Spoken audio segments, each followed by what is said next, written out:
Come to standing and lift and roll your shoulders.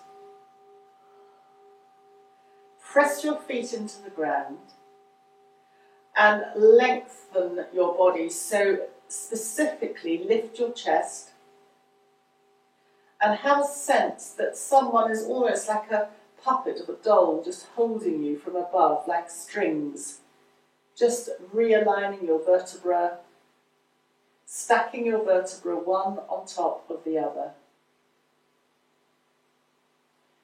And breathing in, very gently raise your arms to the side, clasp your hands, reverse your palms, and stretch upwards.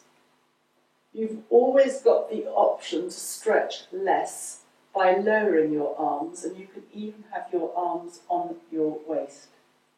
Stretch up, press your feet into the ground. For the moment, keep looking forward. Breathe out as you go into a lateral movement, coming to one side.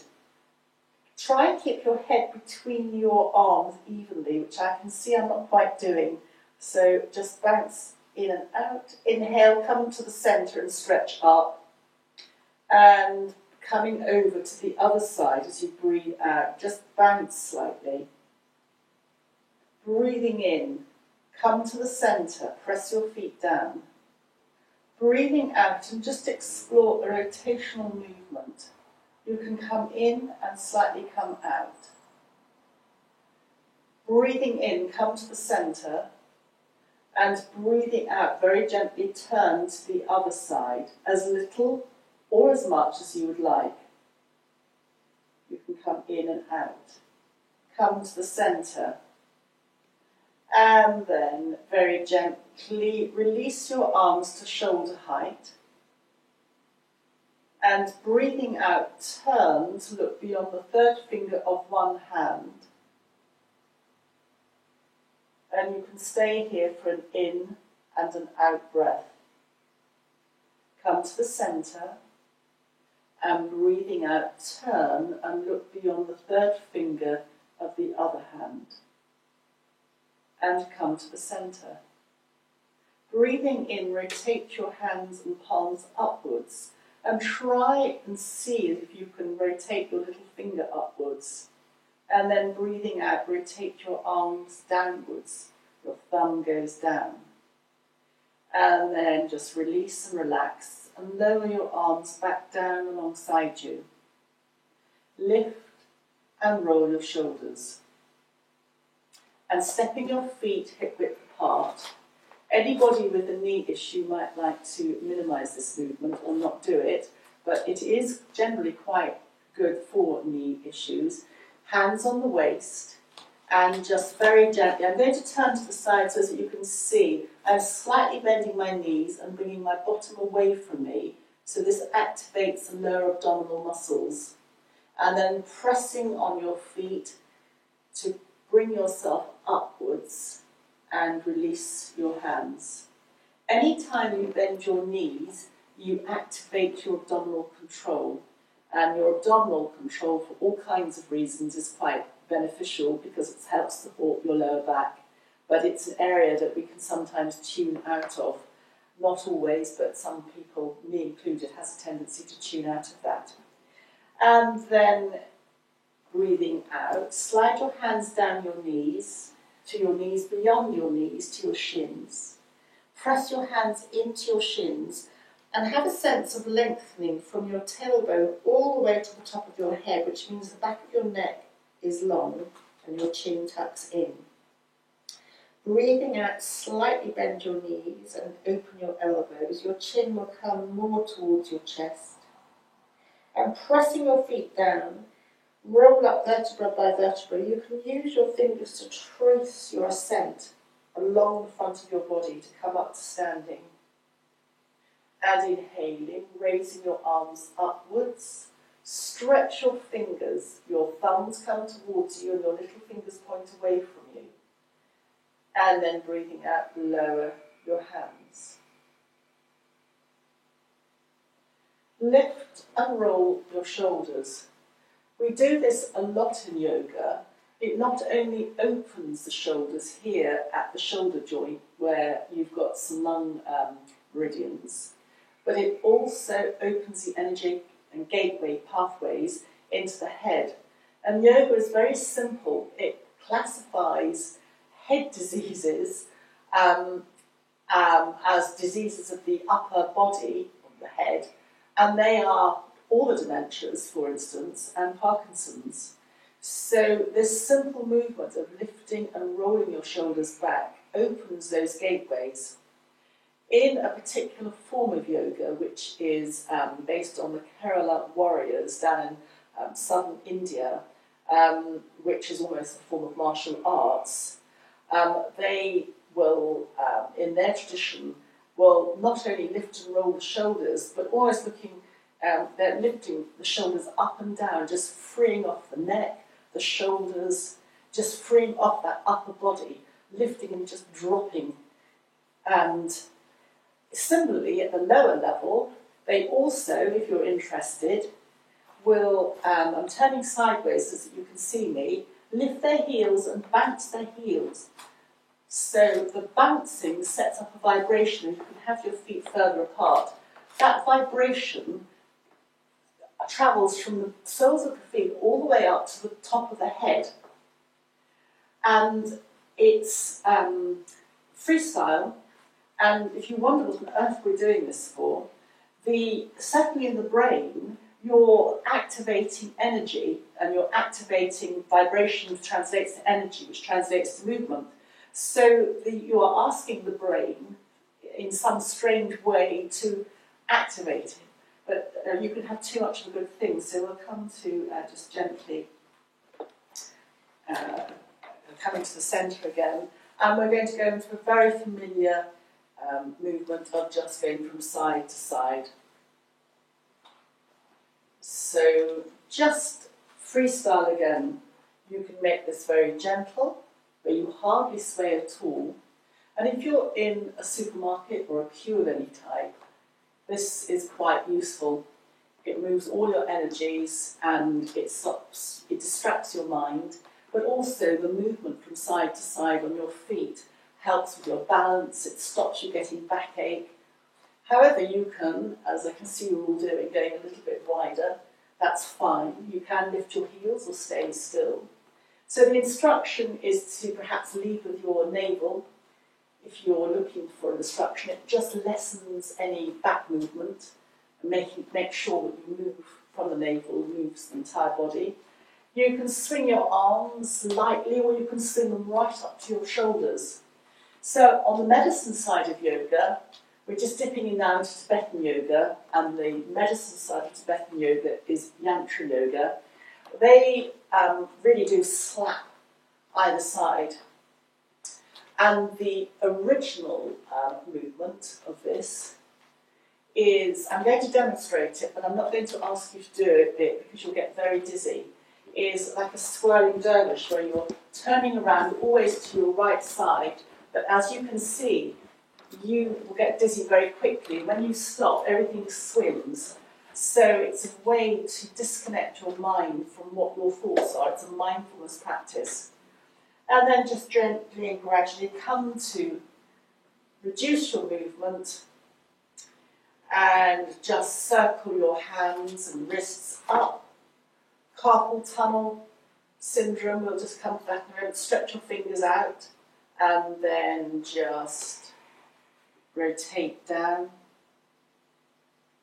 And then rotate your fingers up. And rotate down. And then just very gently shake your fingers out. And very good for arthritis to do this. And just making an adjustment, sorry. And then we're going to come to start by gently coming to lying on the mat as the opening movement for this mindfulness exercise. So take your time to come to lying on the mat. So one of the movements later on, or fairly soon, is going to be cat-cow. But you can do many variations of cat-cow because it involves kneeling. So we're going to do cat-cow on our backs to avoid kneeling. So come to line and just settle yourself. You can have your hands down alongside you, or you can have your hands resting on your abdomen. If you've got lower back issues, then bending your knees at any point is really helpful. But choose a position that works for you. And just stretch your toes out, whether you're lying or your knees are bent. And relax your toes. And stretch your toes again and relax them. You're opening as you stretch your toes, the space as the toes join the foot, and this connects again into the lungs and boosts your circulation and therefore boosts your immunity. And then just very gently let your head move to one side. Your chin is slightly down, so the back of your neck extends. And then come back with your head to the centre, and then just go gently over to the other side. You're just freeing off the top of the spine at the neck level. And then bring your head back to centre. So I mentioned cat-cow, so there are so many ways of doing this. Cat-cow traditionally in yoga is kneeling, where you dip your back and then round it. But you can do this seated, and you can equally do it lying on your back. So this time, bend your knees and have your feet hip-width apart. Have your hands palms down on the floor. And just start a very gentle pelvic tilt. So that is flattening your back to the ground as if you're going to lift your bottom up, but you don't actually lift your bottom. And then just releasing your back so that you have a little gap underneath your back, and you can create as much of a gap as you want to. And then again, flattening your back as if you're going to lift your bottom, which means pressing on your feet, and then just releasing and relaxing. So how much effort you put into this is up to you. You can just roll the back, mimicking the cat-cow movement. And it becomes a very gentle back warmer or warm-up. Your spine is being held and protected by the floor. So the movement at the lower back level is very protected because the heavy-duty back muscles running along your spine can begin to relax. They're not being asked to hold your entire body up, so they can start to release and relax. But it does take quite a long time for this process sometimes to happen in people who've got spasm, or their lower back has gone into a tight spasm. Cat-cow also has other benefits in that we're coordinating our movement with our breath. You're breathing out, making one movement, and breathing in as you make the next movement. And when you coordinate the movement with your breath, you slow the breath down generally, and you start to then have a calming influence on your nervous system. Your blood pressure, as the muscles deconstrict and relax, start to, your blood pressure is if you have high blood pressure, but it can lower. It's just calming for everything.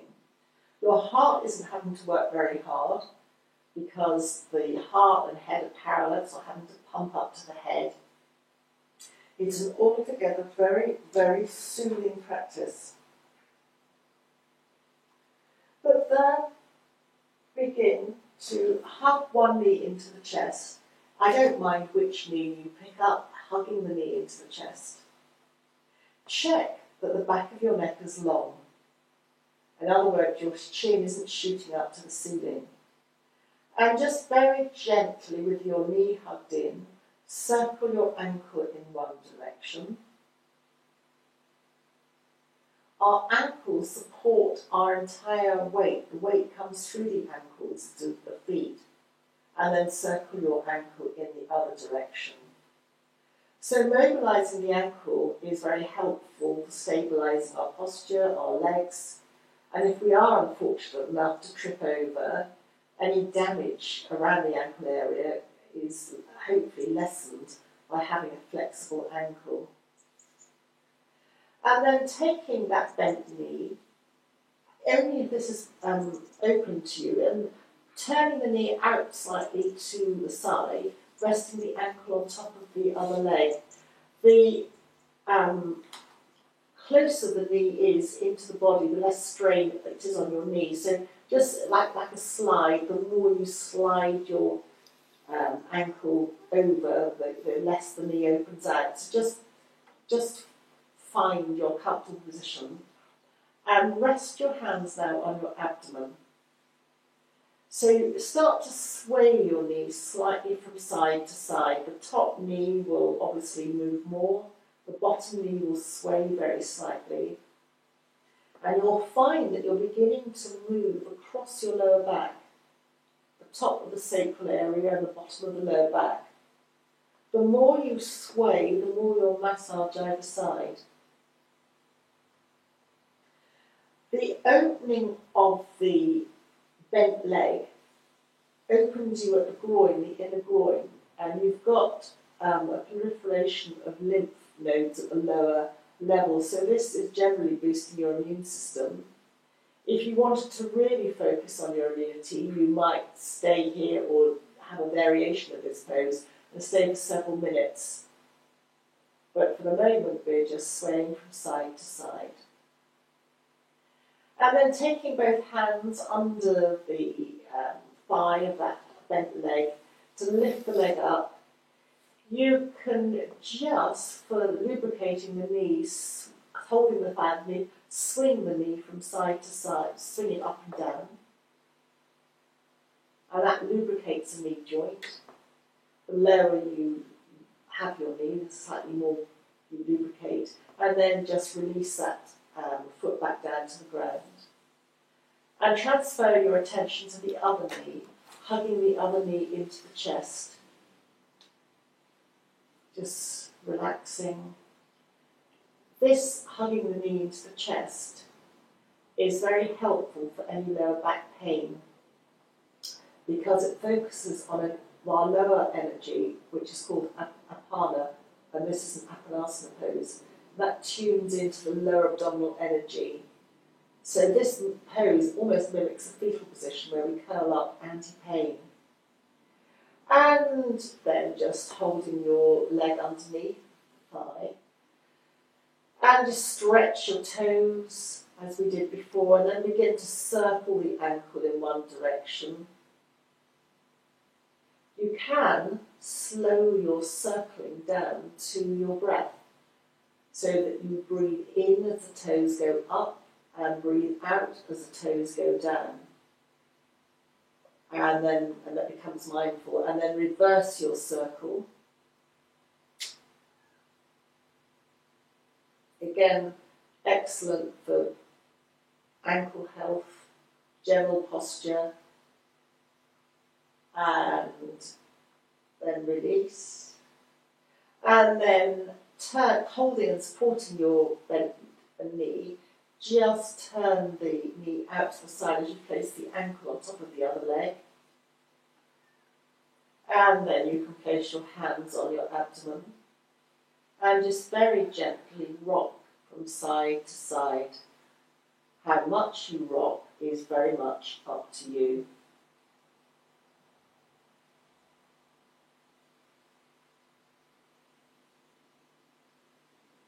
This position with the knee, ankle on the knee, also starts to target a little muscle called the piriformis muscle, which connects the hip to the outside of the femur, the leg bone, And this little tight muscle that is easily forgotten about can mimic sciatic pain. It can contract for a variety of reasons, and this is just one of the movements that begins to very gently open that piriformis muscle and stretch it. So again, it's quite helpful in lower back issues. And then supporting your thigh by holding underneath. Take your ankle, your foot off, and then just swing your leg, your knee, just to lubricate that knee. And then place the foot on the ground. While we're here, just raise the arms above you. You can bend at the elbows and stretch your hands up above you. Your chin lowers to your chest. The backs of your hands may or may not touch the ground, and do feel free to bend your elbows. And just feel the stretch underneath your arms.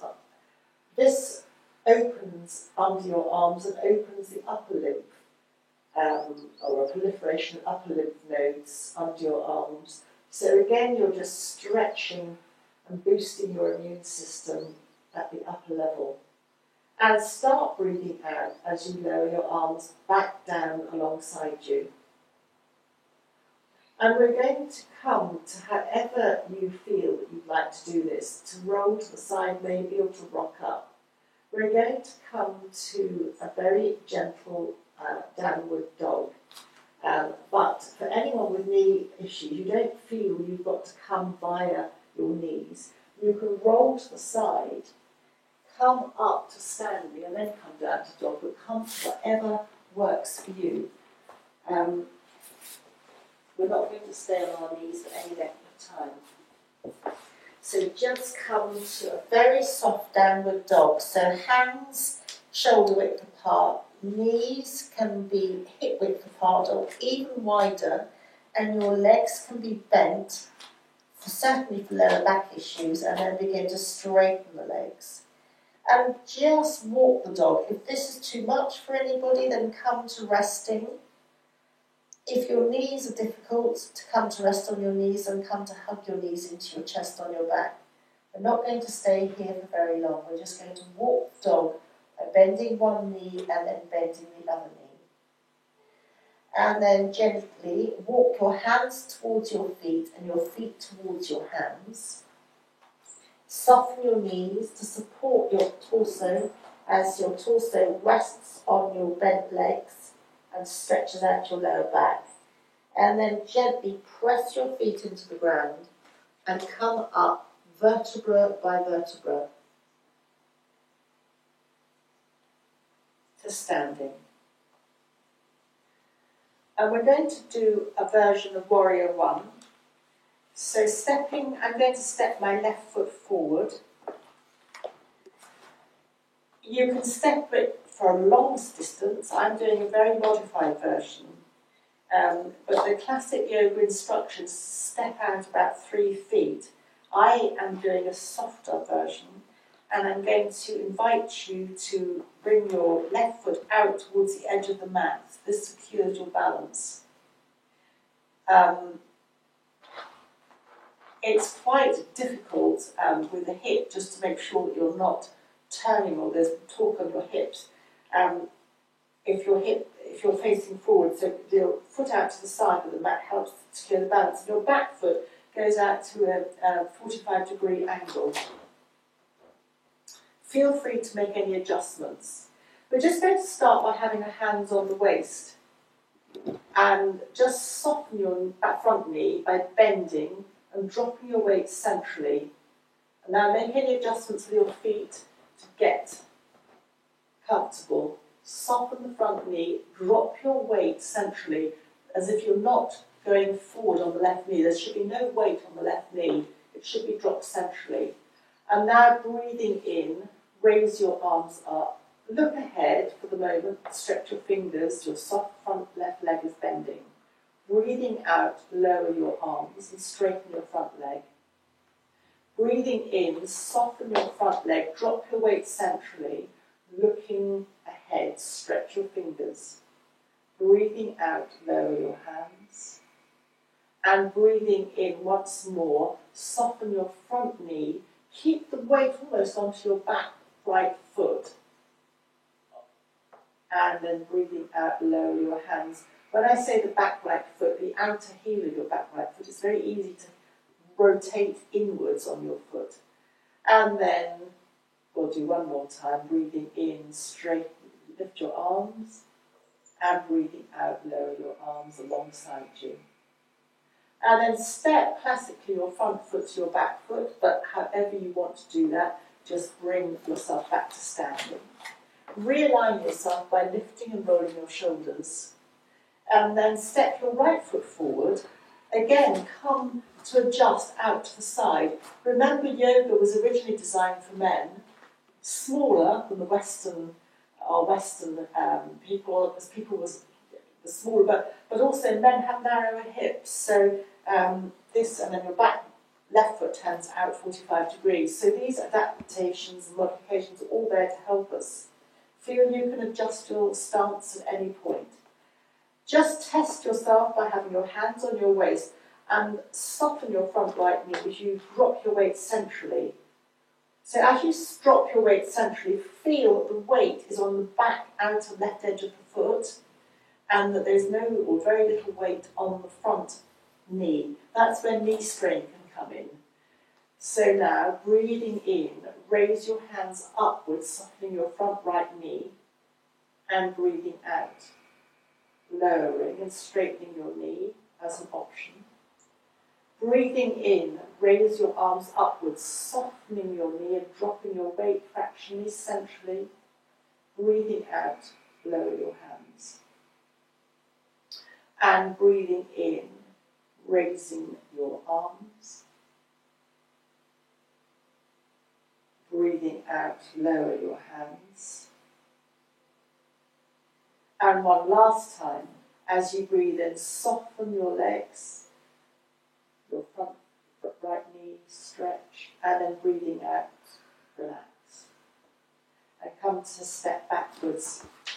One of the reasons for being precise about alignment in some of these poses is because if you do yoga very quickly and you've not had the instruction to balance your weight and you're going in and out in a repetitive movement, so like some of the yoga flows where you have salute to the sun where you're stepping forwards and backwards, if you don't have an understanding of what's required and you just go blindly into it, in and out, in that repetitive movement, your weight's not balanced and it's getting repeated stress on your joints where you're not aligning properly.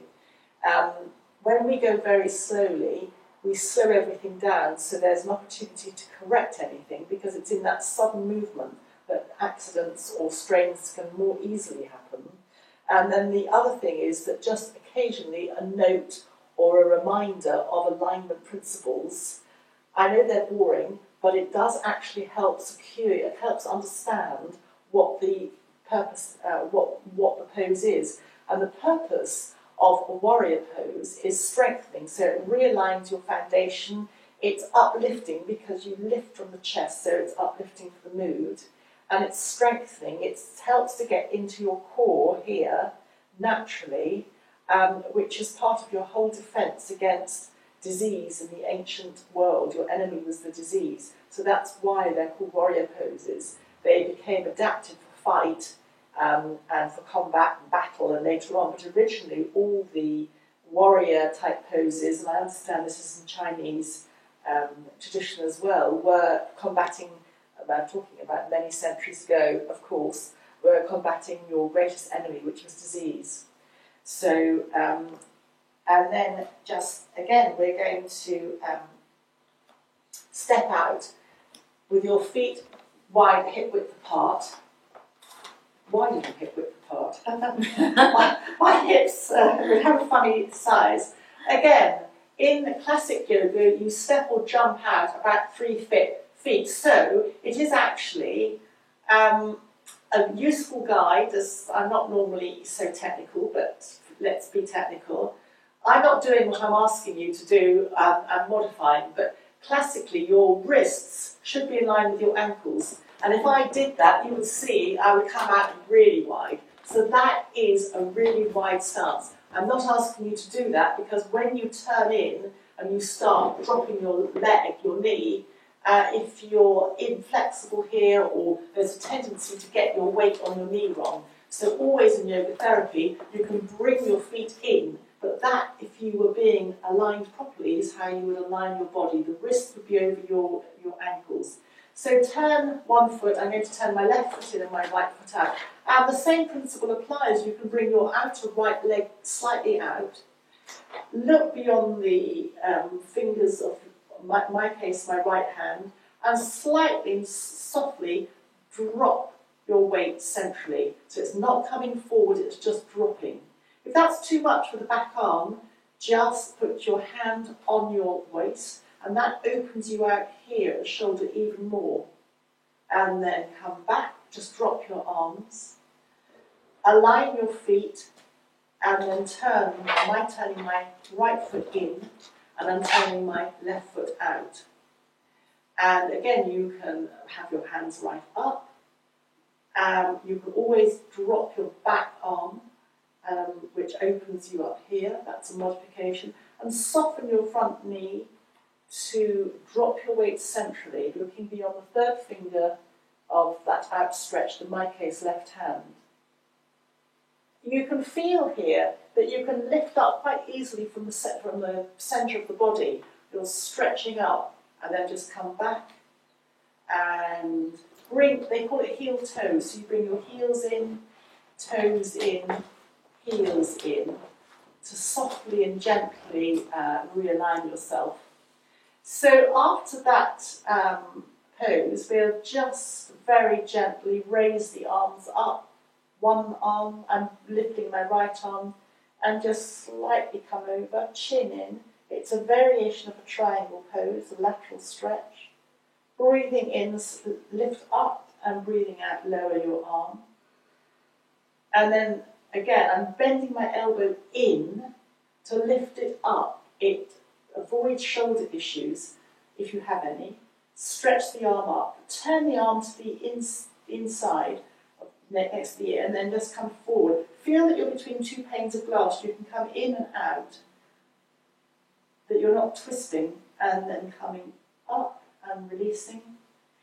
Now, after those poses, you should come forward, but I'm not going to suggest anything more than adjusting your feet to comfort. Slide your hands down, move your bottom out, and just almost like a sumo wrestler, slightly transfer your feet from side to side as you come forward, not coming down too far. You're just easing off your lower back, and you're counterposing the poses that we've made. And then bend your knees more, press your feet down, and roll up vertebra by vertebra to standing. And bring your feet to hip width apart. So the next thing is a balance. There is the tree balance.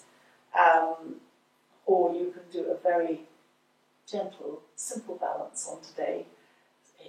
Put your hands on your waist, feet a little bit further apart. Lift your heels, have what they call a fixed gaze point, focus, it's called your drishti.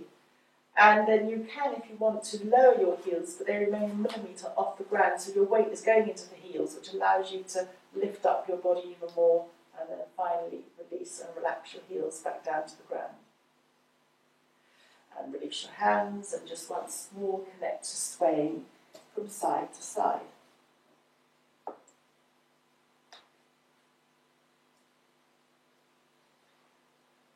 So lifting up at the chest can be achieved by several means. We've done the warriors, that lifts you up from the chest. You can lie on your front and have your elbows out in front of you in locust, in Sphinx, or a locust variation.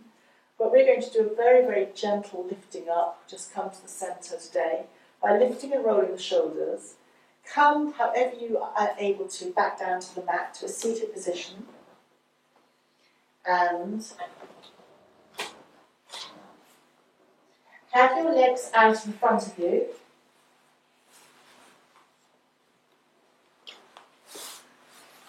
Parallel. Hands behind. Classically, your fingers should point forward, but in therapy you can have them relaxed. And just lift your chest. You can look up, you can slightly lift your chin, and you'll notice that this brings the back into that uplifted position. So this is a really gentle movement. The reason for not suggesting that you flip your head back is that your head is heavy, and so if you flip your head back without any control, you can cause problems. But a gentle lift and eyes up. Eyes lifting disconnects the eyes from the stress centres of the brain. And then just sitting upright. And now just open your legs into a slight V. Extend your heels. Just touch the floor either side of your body to almost remind you to lift up. And then it doesn't matter which way round you do this, but I'm going to inhale, raise my arms upwards, hold my thumbs. I'm going to turn slightly towards my outstretched right leg, and being that we're in a mindful class, bending my elbows to slide my hands down my leg, probably mid-shin, maybe a little bit further, and just rest the hands where they fall comfortably on your leg. Just to remind you to extend your spine, press your hands into your shins. Feel that you're lengthening from your tailbone to the top of your head along your spine, and then just release and relax forward. The lengthening of the spine, encouraging you to lift up, creates space along your vertebra, but it's a great safety feature. If also you have back problems, you could put a cushion at your tummy level, which encourages you to lift up and over rather than just slouching forward. And then sliding your hands up your leg. Just again touching the hands either side of your waist to lift you and extend you. We'll do this the other way. Turn towards the outstretched left leg and now raise your hands up, holding the thumbs. It gives you a secure hold. And then bend your elbows and slide your hands down your left leg to a comfortable position. Press down with your hands onto your shin to lift and lengthen the spine from tailbone to the top of the head, and then relax down. So this, any forward bend is calming to the nervous system. The chin into the chest activates the vagus nerve, and the vagus nerve is a wonderful complex bundle of nerves, but anti-inflammatory when it's activated is one aspect. The back of the neck is what they call long or extended. It's not kinked or bent. So energy flows easily along your spine, along with the back of your neck up into your head. The legs in a slight V again gives you space at the lower lymph, the energetic flow of your immune system. It's a slight rotation as you're turning towards one leg, so rotation aligns your spine as long as you do both sides, as any crunched up slouched muscles that are compressed to one side are given an opportunity to stretch out. It encourages you to breathe into your back, and your adrenal glands sit on top of your kidneys. They are situated above your kidneys, so that connects into the calming and anti-stress aspects. And your breath again tends to slow as you're coming forward. You can also have a bolster or a cushion at your tummy which lifts you up, and you can just flop over there, the bolster. But just sliding your hands to come up. And then bring your legs together and come to lying on your back, hugging your knees into your chest. Take your time.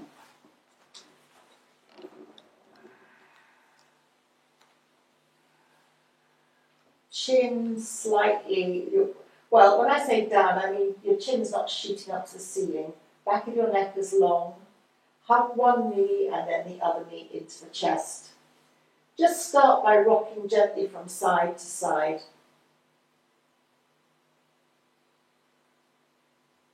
You can move a little bit or more. Your elbows might even touch the ground, but you don't have to. Just any movement is beneficial. And now come to the centre.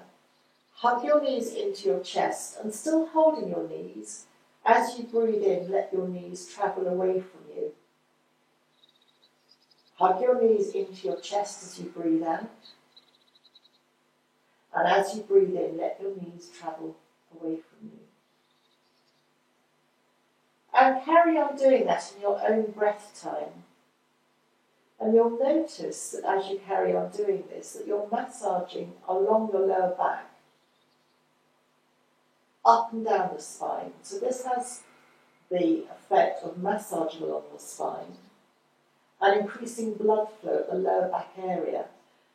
Around the lumbar vertebra of L4 and L5, it's where we do all the twisting and turning and movement. It's where the most lower back strain tends to happen because it's the point where we bend and twist and when you turn and bend, well, movement is heavy duty at that level.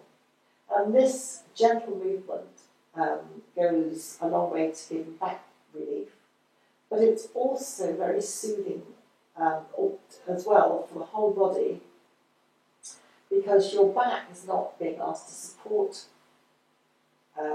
your body, it can just relax the muscles. And this hugging your knees into a chest is a variation of something called Apanasana. Apana is a downward energy, it's a foundational energy. And asana is Sanskrit for just a pose. So it's an Apana pose. And that keys into pain relief. It's complex, it links into Ayurveda, but it's all again mimicking the fetal position. It's very soothing. So just carry on hugging your knees into your chest. And notice as you do this, there's sometimes a tingling or a warm sensation. The blood can flow unimpeded all the way along the spine, up along the neck, to the top of the head. It just refreshes everything. And then very gently bring your feet to the ground by supporting your legs under the thighs. And you can either stay here with your knees bent. You might like to adopt a constructive rest pose where your knees bring together, and anybody with a lower back problem might like to keep the knees bent. Or you can stretch out along the ground in classic Shavasana or rest pose with your legs out to the side. Your hands, classically in Shavasana, are turned up, which opens the lung meridians at the shoulders and your arms a little bit away from the body. Or you can have your hands resting downwards on your abdomen, your elbows open, which of course then allows you to open the energetic lymph pathways under your arms. But wherever you are, just bring your attention to your feet and imagine, or actually just clench your feet and then just relax your toes. Travel in your imagination to your knees, just tensing your knees and then just releasing and relaxing. Tense your bottom and just release and relax. Tense your hands and fists and release and relax. Tense your whole arm, including your shoulders, and release and relax. Physically lift your chest a millimetre or two from the ground, and then just as consciously release and relax your chest back onto the ground. Physically lift your shoulders up towards your ears, and as consciously lower your shoulders down away from your ears. And then very gently turn your head to one side. Take an in and an out breath here. And then bring your head to centre and very gently turning your head to the other side as you breathe out. and bringing your head to the centre. Take a moment now to have a thought for the day. It can be for yourself, or it can be from someone close to you, wishing them well, or have a specific wish. And mentally think your wish a couple of times to set your intention for the day. And now pick a colour, any colour that resonates with you today. And imagine yourself surrounded like an auric egg with a colour both inside and outside your body. You're wrapped and cocooned, protected from anything negative today. You only allow positive things into your day. Wrapped in your colour of choice today. And then you can either stay here just releasing and relaxing, enjoying a rest on the mat, or if you want to join me to end the class, then you would move fingers and toes and hug your knees into your chest, and taking your time to gently come to a seated position. But I do stress, please feel that you can remain seated, remain lying. You don't have to come up to a seated position. And wherever you are, just mentally take a nod or a bow for yourself, sealing in everything positive for the day ahead. And thank you very much for joining me.